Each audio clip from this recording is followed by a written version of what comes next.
एक प्रॉब्लम जो मैं फेस करता था बचपन में कि अपने पेरेंट्स को कैसे कन्विंस करना कि आपको अर्ली जेई कोचिंग में जाना है या आपको अर्ली चीज़ें पढ़नी है।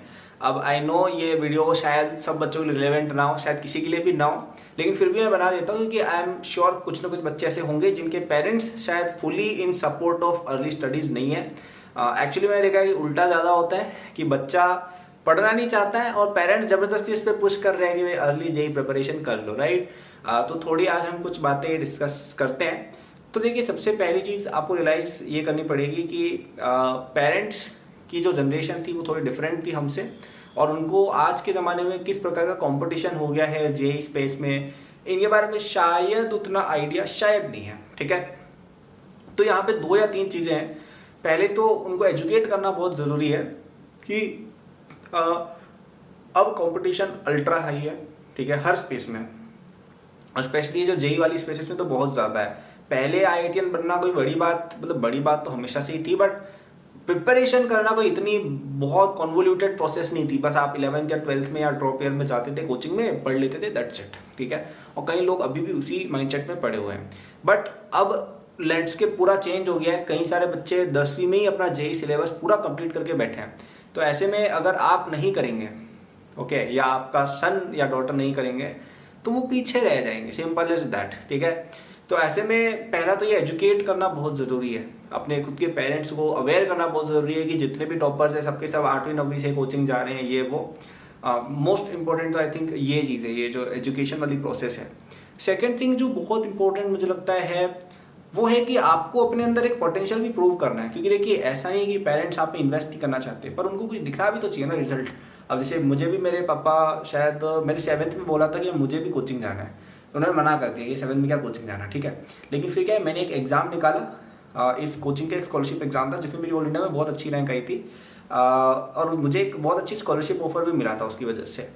तो थोड़ा अफोर्डेबिलिटी भी हो गई थी और एक पोटेंशियल दिखा था ना यार कि हाँ सच में आई एम डूइंग गुड। फिर मैं एनरोल हुआ उसमें और कोचिंग में, और मैंने और भी कई सारी चीज़ें सीखी। तो आपके ना पेरेंट्स ऐसा नहीं है कि आपकी जर्नी को सपोर्ट नहीं करना चाहते, उनको एक दिखना चाहिए रिजल्ट को, तो उनको कुछ कन्विंस करने के लिए आपको कुछ निकालना पड़ेगा। आप ऐसा नहीं कर सकते कि यार आप खुद तो नंबर 50% ला रहे हो क्लास में और पापा को बोल रहे हो कि अरे कोचिंग में डला दो। उनको लग रहा है कि भैया ये तो मेरी स्कूल फीस भी बर्बाद कर रहे हैं, right. So you have to show some result, you have to show some dedication. I think that goes a long way. और तीसरी चीज़ आई थिंक अफोर्डेबिलिटी वाला भी देखिए इशू होता है कई बार कि आजकल कोचिंग बहुत एक्सपेंसिव हो गई है, to be very frank, right. मतलब मैंने देखा है कि जेई प्रिपरेशन भी कई बच्चे 5 से 10 लाख रुपए तक पे करके करते हैं, राइट, 11th 12th की। इवन 9th 10th की कोचिंग भी कोई बहुत कम, जैसे sometimes it cost lakhs of rupees, right?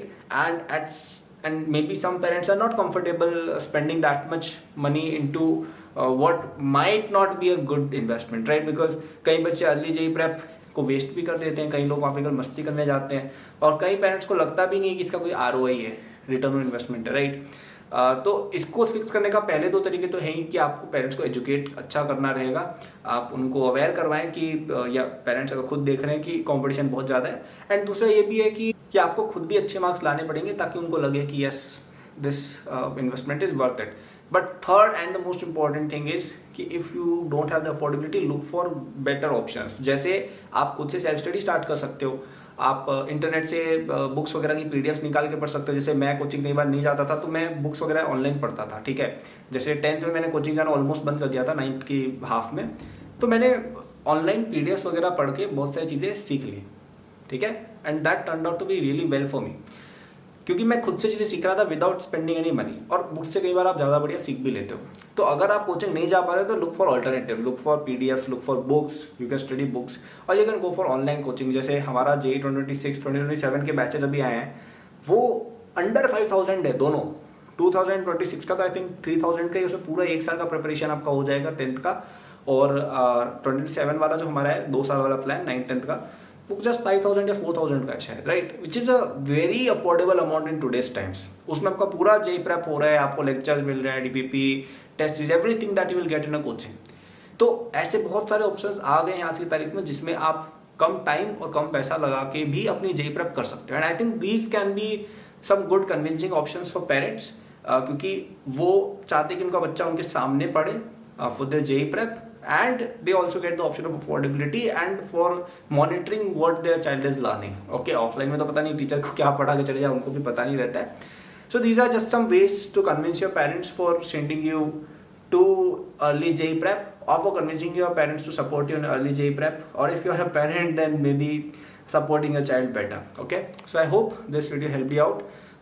Subscribe for more such videos, notification on कर दीजिएगा.